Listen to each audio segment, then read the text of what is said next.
Welcome to the Mystical Motherhood podcast. This is Pritamatma, and today on our session, I have a guest who is also a client, and we did a live session that was just a casual one. It wasn't a reading or a healing. It was just talking about her process of using the meditations and my work, and she has really put all three of my books, Mystical Motherhood, Fertile, and Alchemy of Becoming, into her life to really change her life narrative and begin to leave her generational patterns behind.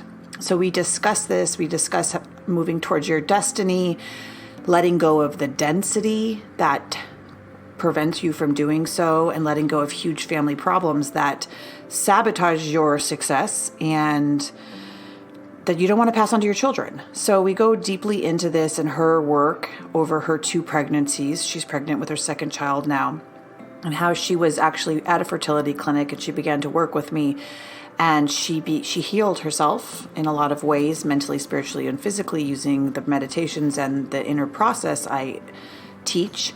And she has had 2 natural occurring pregnancies. Not to say that IVF or IUIs are wrong or great. I love them too, but this was her story and she shares it with us. And it's a really wonderful podcast. It gets better towards the end. Actually, it was pretty profound. And I hope you get a lot from it. My newest book, Alchemy of Becoming, will be released by the end of this month. It is a jewel for awakening and will probably be read for many, many years, hopefully. And Fertile and Mystical Motherhood are available on my website and on Amazon under Pritamatma.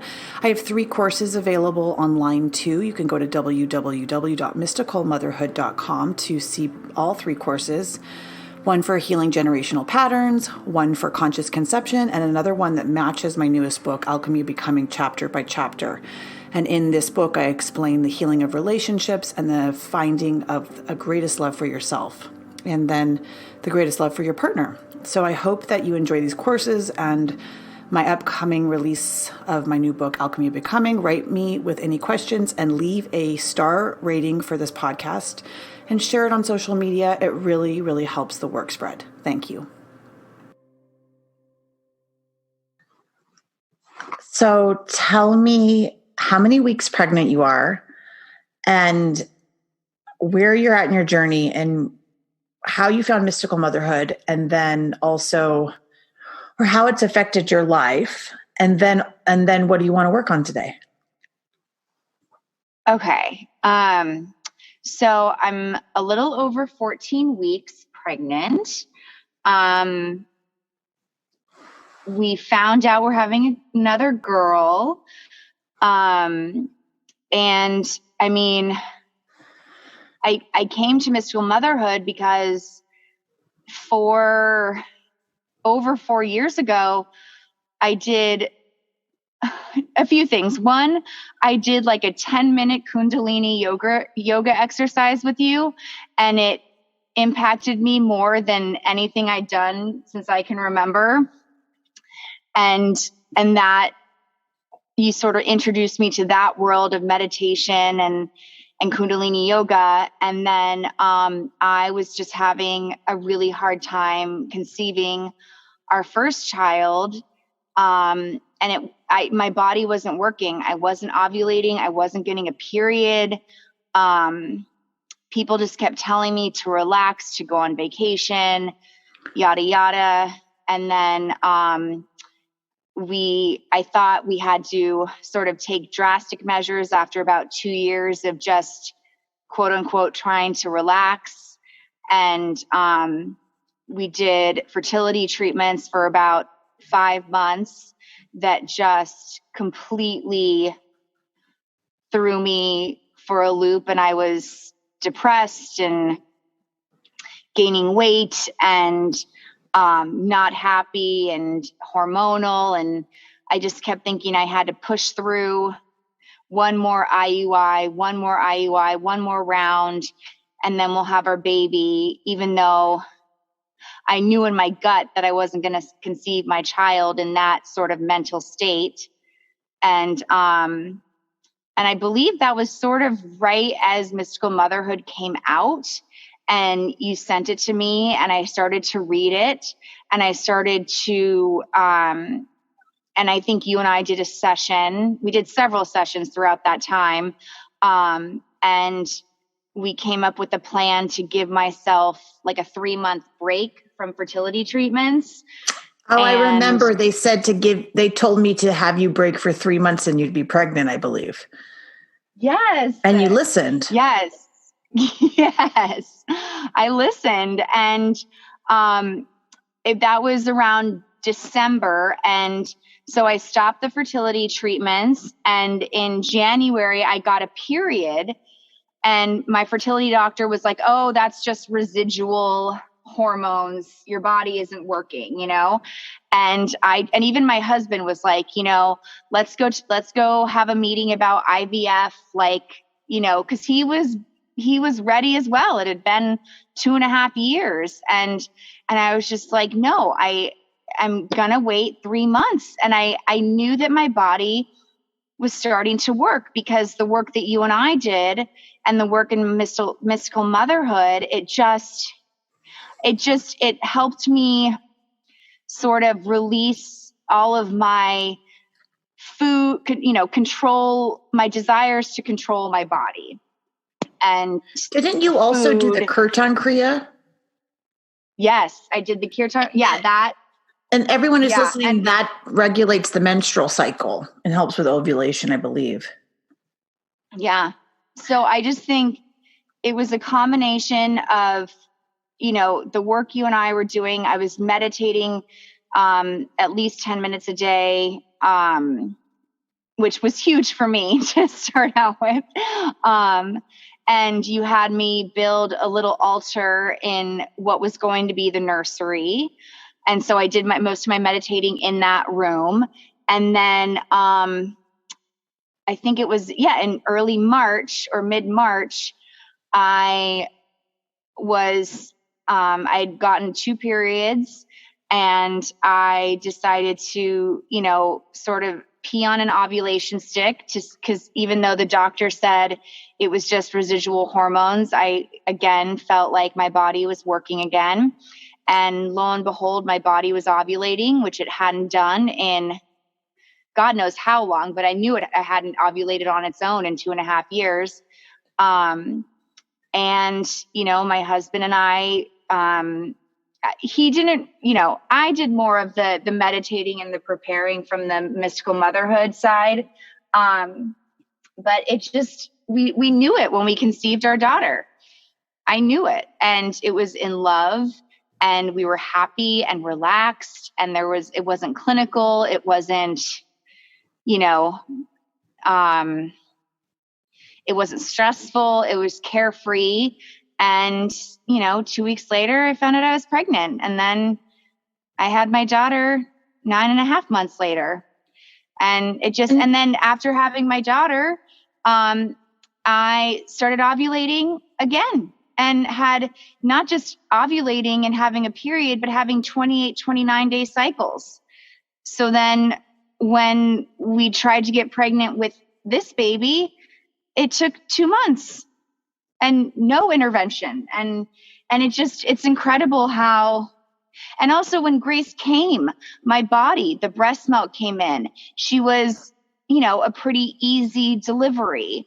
I was able to push her out vaginally. And, I came from a mother who had a C-section, never breastfed, because she had to take medication for her back. And so, and I came from a very strong Western medicine background. And it's amazing. I can't even, it's just funny for even telling, kind of summarizing it now. It is amazing how far I've come. And how I just feel so much more free now. And I guess what I want to work on today is I just, I don't know. I just kind of want to check in. There's a lot of change going on.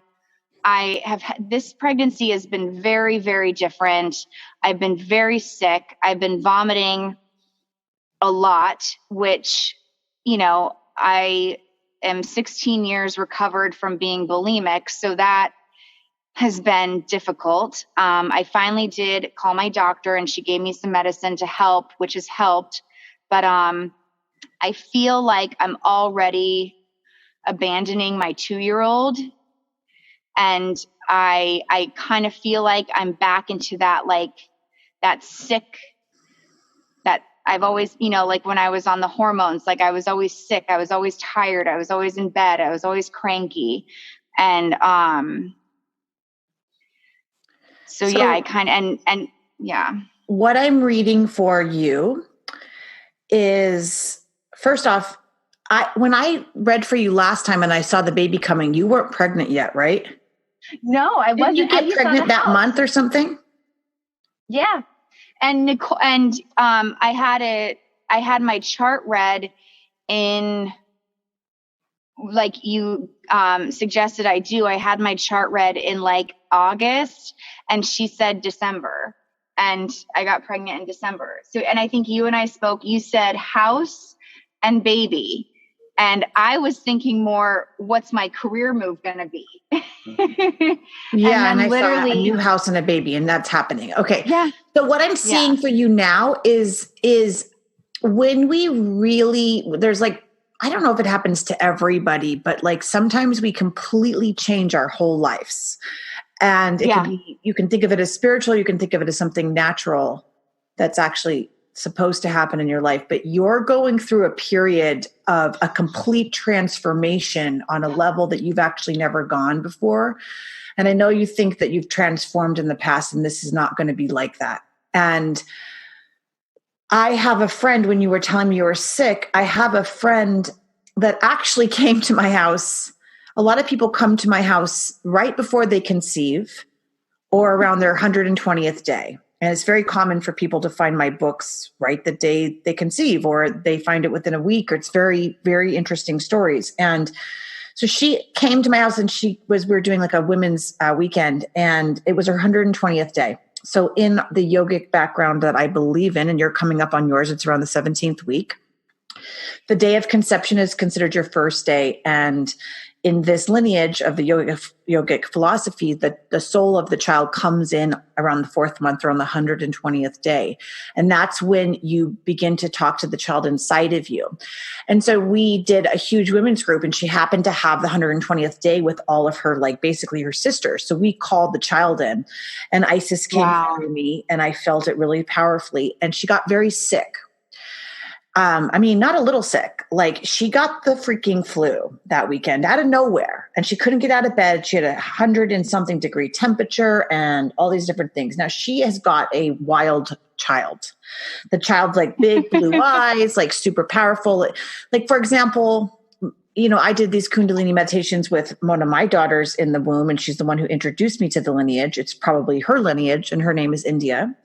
And she is a complete psychic. Like, the child doesn't stop, and it's probably going to become more and more. And I just, listen to her and ask her questions because she's very, very smart. Right. But, I think I don't know, there's no science to this, and I'm not sure if I'm right, but I kind of feel like sometimes when you're carrying a different kind of a soul, you have a really visceral reaction to it.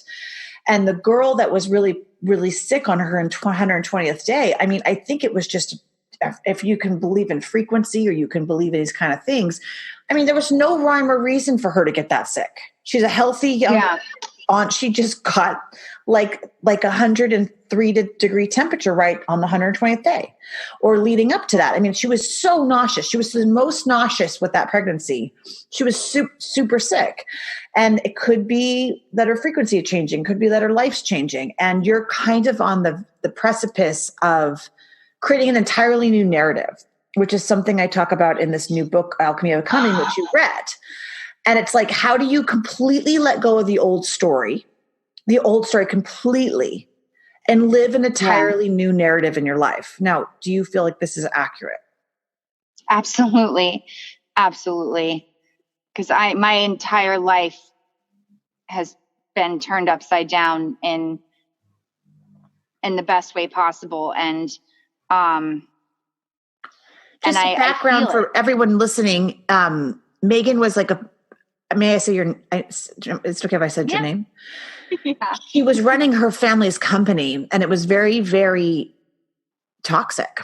And she was working through the wounds of her parents, like what I talk about in Alchemy of Becoming, which is something you'll read, is working through the deep wounds of the original wounds of our past in order to create a new life narrative. And so a lot of the women are going to have to do this to completely change, and all toxicity of this old age will have to go away or will be confronted in your life. And you went through that.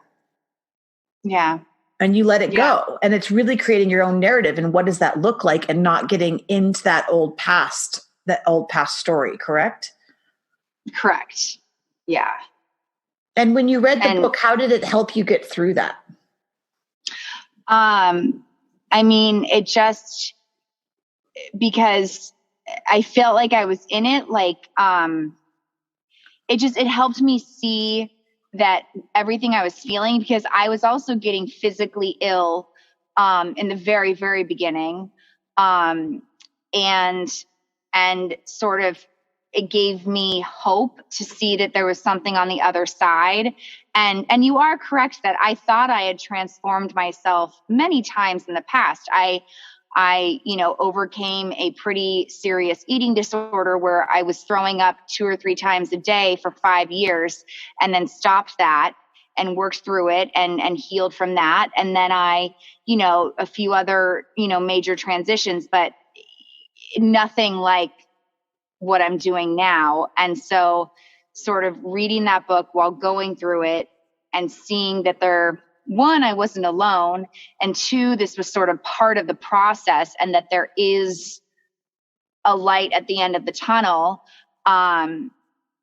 is what really helped me get through it. And also just having, I just feel like my intuition and instinct, like I knew I was exactly where I needed to be. And for me, the beginning of quarantine almost a year ago, everyone kind of had to sit still with their feelings. And that is what sort of was the beginning of the transformation for me.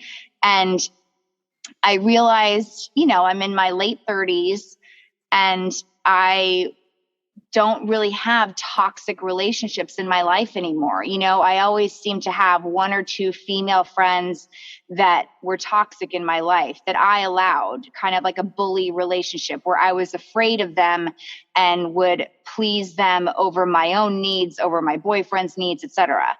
And I was just thinking how I don't have anyone like that in my life anymore. And then I realized, wait a second, my most toxic relationship is with my parents. And, for 8 years, I put their needs ahead of my husband's. And then when I had my daughter, that was the beginning for me of saying, I cannot and will not put my daughter's needs, I will not put my parents' needs ahead of my daughter's. And sort of realizing that the final toxic relationship in my life was that with my parents. It was pretty jarring. And then I didn't ever plan to cut contact, but, all I did was try to put up one single boundary, and that was enough for them to just explode and kind of do for me what I don't think I could have done for myself. And that was the best thing that could have happened to me. So what Meghan, but it's scary. What you're referring to is in the awakening process, you go through a realization that you're creating your own chaos. And it comes from a story that you're not willing to let go of because you're so used to that baseline frequency. And it's so ingrained within your subconscious to recreate the pain because it's the frequency and the known of your world. And it usually has to do with the baseline of your parents typically, and then it's repeated with friends, family, loved ones around you. And in order to keep that kind of chaotic experience going, whatever your story is. And so the letting go of it is really creating an entirely new timeline. And that's what this Aquarian age is about, is creating these kind of families. So what you're doing now, as I'm like recognizing how powerful this is, you let go of all. So she went through all of what I talk about in Alchemy of Becoming is you have to go through the fire, through the water, through the air, through the earth as you transform. And in that, every part of the lower chakra systems of power, of wealth, of safety, of fear, of, control gets shaken up and redesigned. And so hers was letting go of the family business that was bringing in, you were millions, in the end, to be honest. And you have to let it go to know that you can recreate it again. And that recreation again doesn't come from somebody outside of you telling you this is how you're going to do it. It comes from you recreating it with yourself, your husband, or the way you're going to do it that's co-creating with God. And so what you're doing right now, Meghan, is you are recreating your life again, and you'll do something very powerful, right? But it will be along with a co-creation of what you want to do with God. And it's going to take you baby steps to get there, because right now you're going through the rebuilding of the family structure, which is completely different than the generational patterns that you grew up with. And so it's so unknown, and it's so sacred, and it's so special, and it's very rare to actually let go of the past like that. And so you're buying this new house, you're having the second baby, which we saw coming through, and you're basically redesigning your consciousness with this new baby. And the baby's going to provide you a gift for the family and provide you a new consciousness, just like India did for me. Completely new consciousness. And so right now, that's not an accident you're talking to me before your 120th day, this is the most important period of your life and of the baby's frequency. It's like right now you can amplify your frequency to the point every single day should just be to the purpose of amplifying yourself so that you can bring in the highest caliber soul. And then you work with that soul, and whatever you need, you say, bring it to me now. I command it to come through. Like, I need you to show me my highest destiny. What's your highest prayer? I need you to show you my destiny. What's my destiny? What do you need on this earth? Like, what kind of, it's like, what are you trying to co-create with? And that's what you can offer the universe. And that's what the universe will give back to you. Like, show me what I'm here to do, and bring the soul in that will the soul will give you a gift, because you're giving the soul a gift of life. You're like the Mystical Motherhood family design, because you've done the work for so long. Yeah. Yeah. It's just, it is. It's, it just, the way you explain it is just so moving and eloquent. And it just like, it gets me. Cause I believe you. And, I never thought that I could do it. Like, even 20, 30 years ago, I knew as a child in my gut, I knew something wasn't right. I knew something wasn't right in the world I was living in and being raised in. And I knew the values and the value system, something wasn't right there.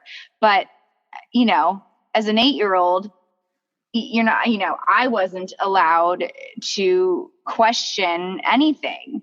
And yeah, you're right. And I'm recreating my wealth. And I walked away from extreme security and, but I also walked away from toxicity and abuse and a lifetime of anxiety. And that's what I thought was normal. I thought it was normal to need to always sort of self-medicate with wine and weed and food or lack of food or, over-exercise or to just be around family and to sort of get through family functions. And well, all those things. I also didn't, all those things, I mean, the way I'm seeing it is like they just fill up the spaces of the love you don't have for yourself.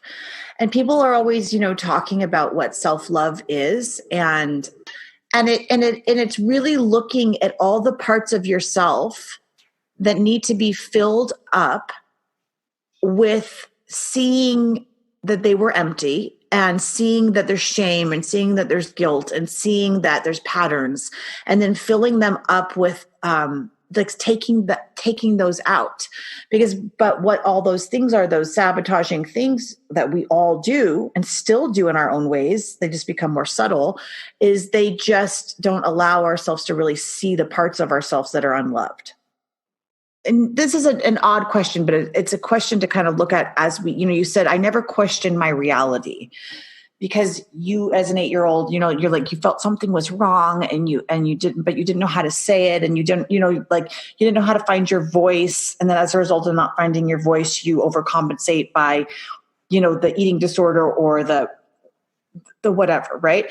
And in New York, in the New York school system, all the schools have different ways of COVID testing, right? Some are not doing it. Some are like allowing. There's no set rules to it. So at this particular school we're at, they test over everything. So they test randomly. They test every break, even if you don't travel. They test if you have any sort of contact. They isolate. It's very stringent. And I wrote an email this morning and I said, "There's no evidence on any of this. We're just testing 5 and 6-year-olds." 5 times in 4 months or 2 months, 1 month really. And I said, what, and they're not an at-risk group. If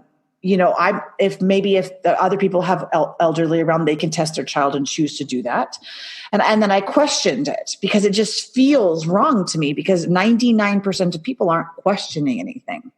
And it's a really good example of going against the norm and saying, this doesn't feel right to me. I'm not going to do this because I want to know what's going on. It's like a good example of something that just feels, I couldn't even sleep over it, because it's like, why am I allowing this when there's no evidence as to this being helpful? Side story.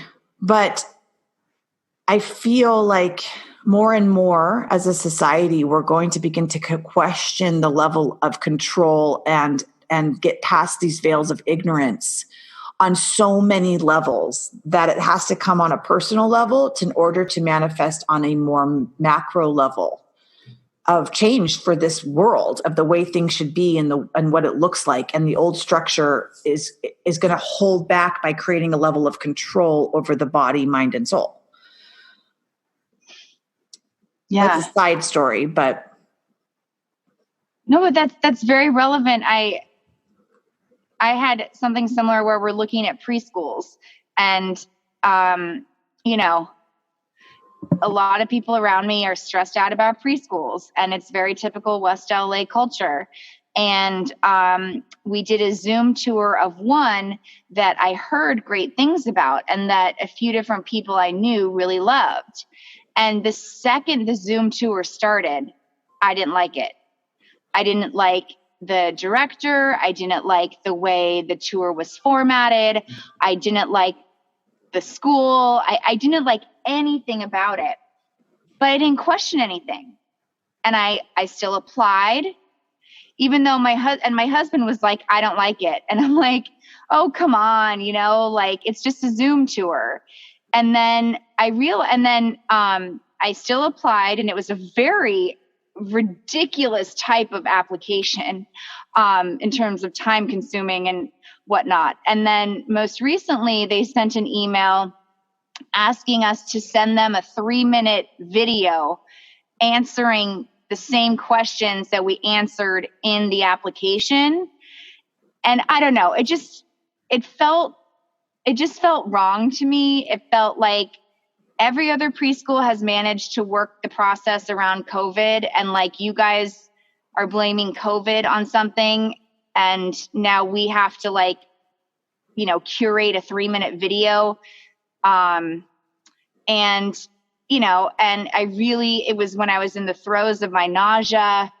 And you know what it was, Megan, and I talked about this with Leanne, another person I'm having on my podcast, and it's the narrative. Okay. So you have your narrative is that kind of Orange County family system of, wealthy, many applications to get into this thing. And this is what it looks like. Right. And it's very controlled and mechanism. And It's posh. And the exclusivity, like if it's exclusive, then it's good. And never question authority. I was never taught to question anybody. And I think it's as a female there, as well as I was never allowed to question my parents, and never questioned anybody, never coaches, no teachers, no anything. And same now, it's like, this guy's the director of a preschool that a few people like, and who am I to question it?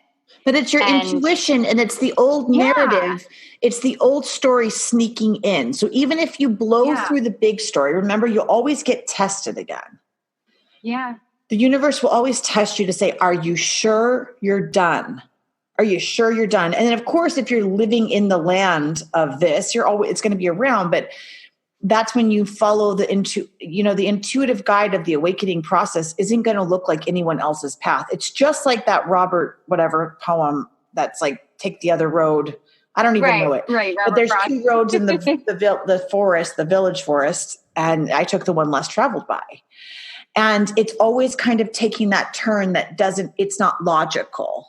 It's completely illogical. It's a heart-based experience of like, well, I can't really pinpoint why I have to do this. But my higher self, I mean, you couldn't say that to anybody. You just say, this doesn't feel right. And right. It's never that, once you start to think about it for those 3 minutes, it's not that decision. Right. And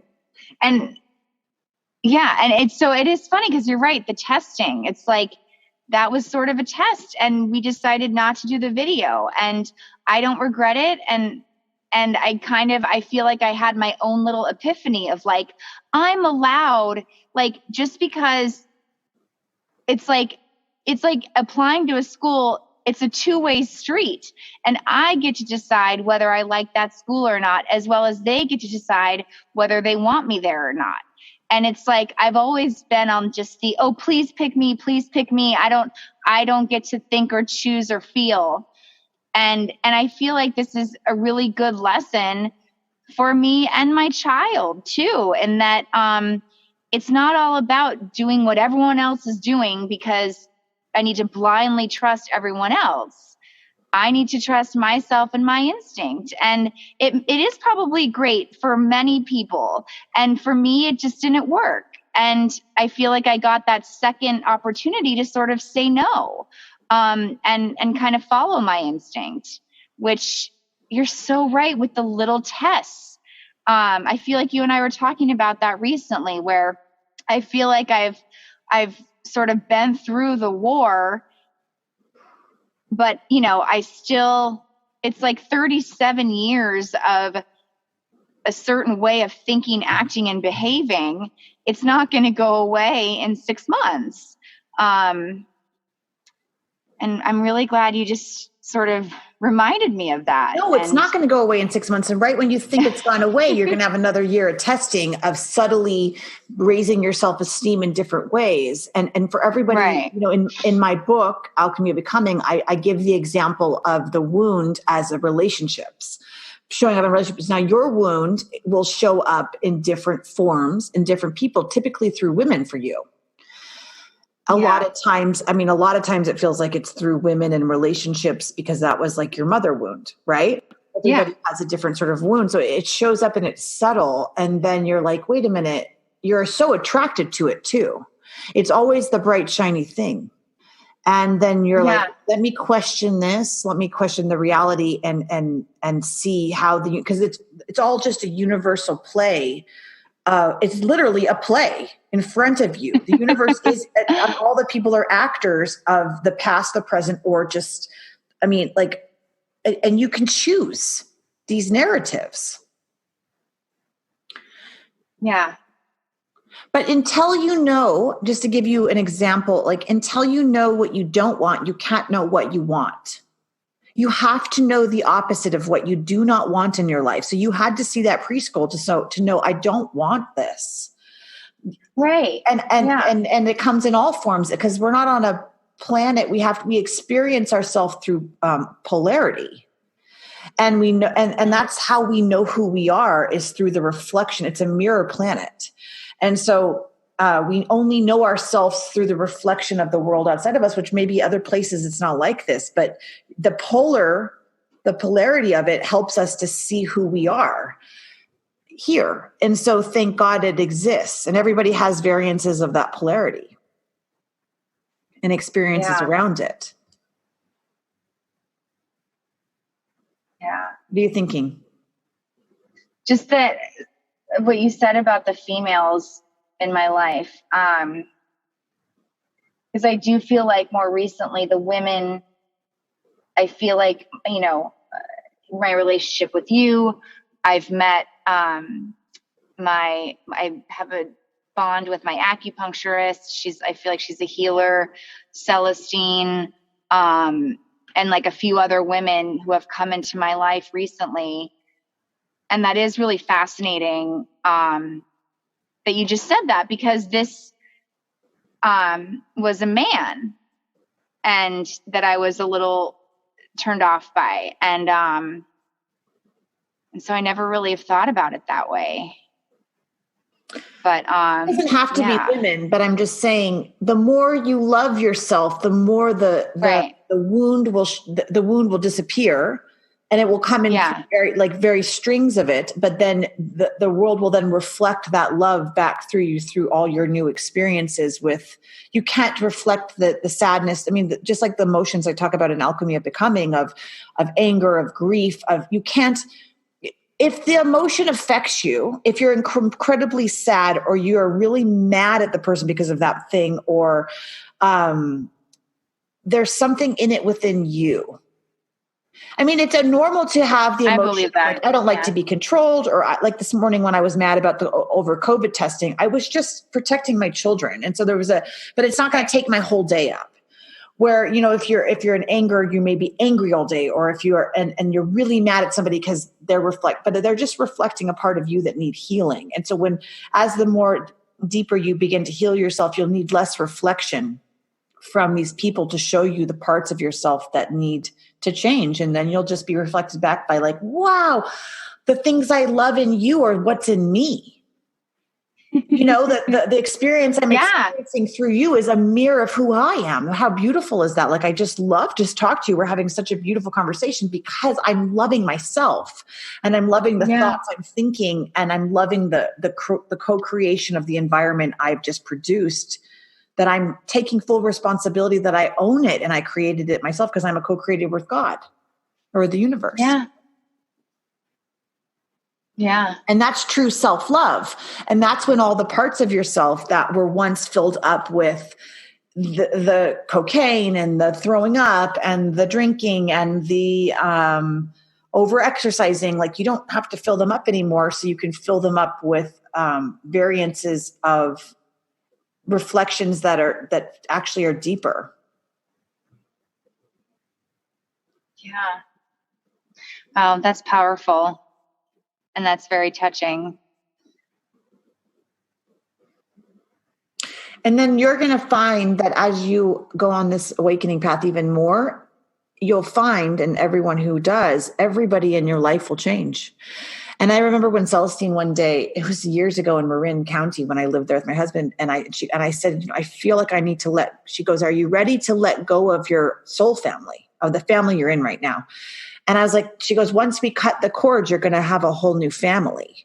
And you know, like you're going to go to the highest of your incarnation and meet the souls that will, you know, really put you on your highest destiny. And I said, oh, whatever. She goes, trust me. And she did this little thing of like, tick, tick, tick, tick, tick, and we did this like ceremony. And then everybody in my life left. And within, like I said, like 6 months, like I found within a year, I met my soul families from across the world. And I mean, it can get so broad. And when you're beginning on the path of awakening, when you feel very lonely because you're at a vibrational frequency that you're trying to move out of, but you have to let go of that density of the frequency before you find the people that match in your frequency and that have the same belief systems as you, or that are experiencing the world from this alternative view, which is, you know, few and far between. But then you'll go on the soul's path and the soul's mission, and you'll connect with the people that are like sisters and brothers from this. And I don't mean it in a weird way, but in like they feel like your family. And so in this new age, we recreate what family is based on a vibrational frequency rather than a bloodline that is not necessarily the way that we'll connect in the future. Do you know what I'm saying? Yeah, 100%. And I feel like that'll happen for you, but you had to let go of the old and jump off the cliff and get tested a few times of, will you dip your foot back in this old pool? Yeah. Because your vibration is that like orange, you're letting go of the generational history of the Orange County kind of high money, whatever experience, where everybody has their own historical past. Yeah. Yeah. And I remember when you told me, when I spoke with Celestine and you were like, and I was like, what happened? You're like, my whole life changed. And I was sort of like, oh, I don't really know how that could happen to me, you know, because again, like, I feel like my friendships, I don't really have any toxic friendships or anything up here in my life in LA. And it was like, oh no, Meg, your life can change. It will change. And it did. And it was like, I never even, because it never even occurred to me that I could leave that world. And when you're ready to change, you know, a powerful book will come through, you know, like even with Mystical Motherhood, and it's not the person really, it's the energy running through the human. And it's never the human that heals you. It's the ability for the person to connect to the divine, to allow the divine to heal you. And I didn't, now that I'm thinking about it, it actually is like Jesus. Like Jesus is like, I'll make this water red or bloody. I don't know anything about Jesus, but I know that he is a man of God, and he didn't believe, he had no ego in it. He just was serving because he was connected to this higher source of power, which is not himself. And he never said it was him.